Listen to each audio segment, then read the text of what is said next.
ગઈકાલે રાત્રિના 11:30 વાગ્યાના અરસામાં કતારગામ પોલીસ સ્ટેશનમાં એક ખૂનનો બનાવ બનેલ છે.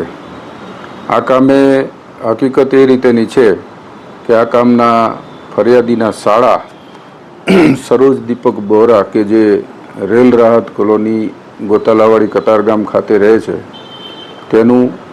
તેની બાજુમાં રહેતા પ્રકાશ મુરજી સોસા નામના આરોપીએ તેની કપડાની બેગ પોતે બહારગામ જવાનો હોય લઈ જવા માટે તેના કપડાં ખાલી કરી લઈ ગયેલ તે બેગ પાછી લેવા જતાં થયેલ બોલાચાલીમાં તેને ગળાના ભાગે ચપ્પુ મારી દઈ ગંભીર ઈજા પહોંચાડી તેનું મોત નિપજાવતા ઉપરોક્ત ફરિયાદ જાહેર થઈ જ છે.